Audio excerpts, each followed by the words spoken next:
बिस्मिल्लाहिर्रहमानिर्रहीम। अस्सलाम वालेकुम मेरी यूट्यूब फैमिली। दोस्तों कैसे हैं आप सब। मैं हूं खलील लहरी और आप देख रहे हैं लाइफ इज़ अ चैलेंज।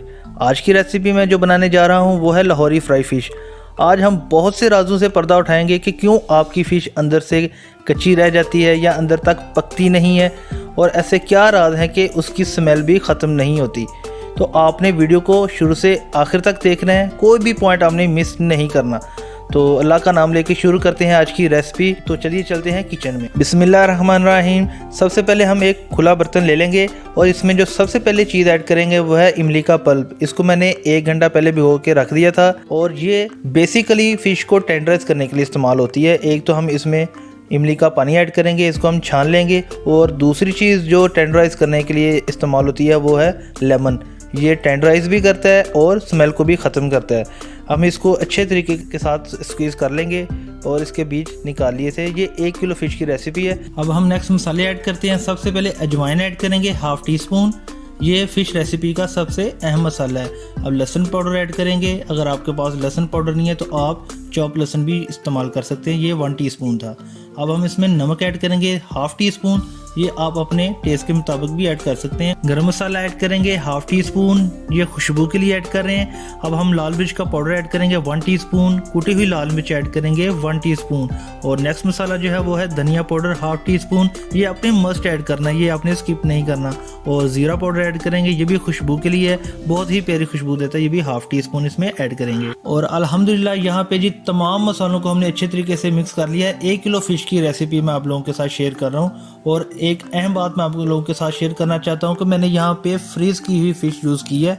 उसकी रीज़न क्या है कि फ्रीज़ की हुई फ़िश जो है उसका टेस्ट ही और होता है। अगर तो आप फ्रेश फ़िश यूज़ करना चाह रहे हैं तो उसका मैरिनेशन टाइम जो है वो तकरीबन 18 से 20 घंटे है, जबकि फ्रीज़ फ़िश का जो मैरिनेशन टाइम है वो 2 से 4 घंटे है। तो ये भी एक अहम बात टेस्ट के हवाले से मैं आप लोगों के साथ शेयर करना चाह रहा था। तो अब हम इसे मैरिनेशन के लिए रखते हैं। और अल्हम्दुलिल्लाह यहाँ पे जी हो चुके हैं पूरे 4 घंटे और अल्हम्दुलिल्लाह फ़िश अच्छे तरीके से मैरिनेटेड हो चुकी है।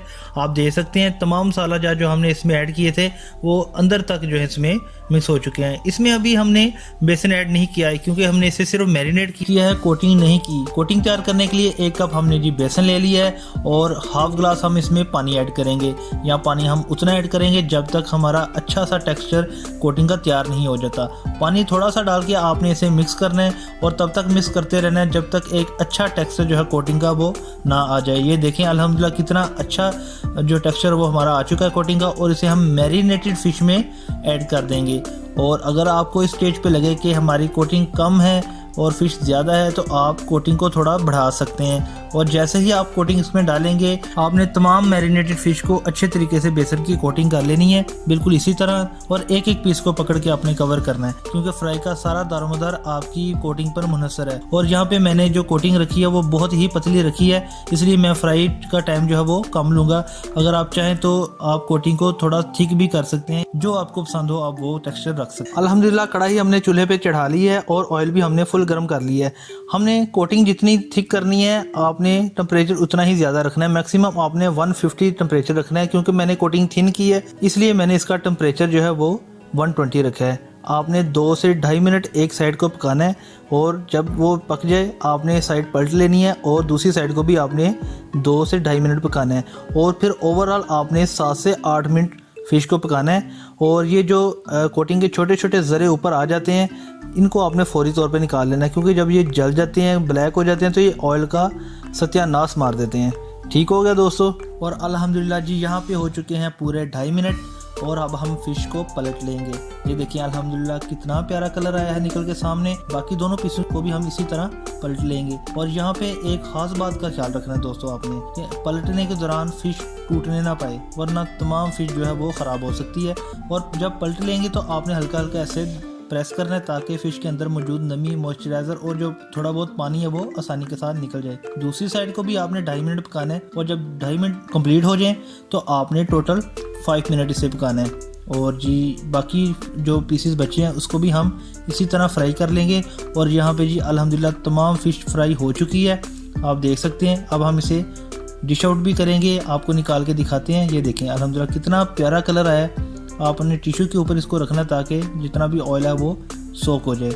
और यहाँ पे जी अल्हम्दुलिल्लाह फ़िश हमारी फ्राई हो चुकी है, डिश आउट करते हैं। अल्हम्दुलिल्लाह डिश आउट हमने कर ली है फ़िश को, और अब हम आपको चेक भी करवाते हैं कि फ़िश हमने कैसे तैयार किया है। इसको हम तोड़ते हैं और ये देखें अल्हम्दुलिल्लाह क्या खूबसूरत अंदाज़ के साथ इसकी लेयर्स जो है वो नज़र आना शुरू हो गई हैं। ये फ्रीज़ की हुई फ़िश का कमाल है। अगर आप फ्रेश फ़िश को करेंगे तो इस तरह इसकी लेयर्स प्रोमिनेंट नहीं होंगी। इसको आप 3 तरह की सॉस के साथ सर्व कर सकते हैं। तो उम्मीद है दोस्तों आपको आज की रेसिपी बहुत ज़्यादा पसंद आई होगी। अगर तो दोस्तों आपको रेसिपी पसंद आई है और लगता है कि मैंने आपको कुछ अच्छा सिखाया है तो मेरे चैनल को लाइक, सब्सक्राइब और शेयर ज़रूर कर दीजिएगा। इसी के साथ ही खलील सुलहरी को इजाज़त दीजिएगा। अपना बहुत सारा ख्याल रखिएगा, दुआओं में याद रखिएगा। खुश रहें और खुश रखें। अल्लाह हाफ़िज़।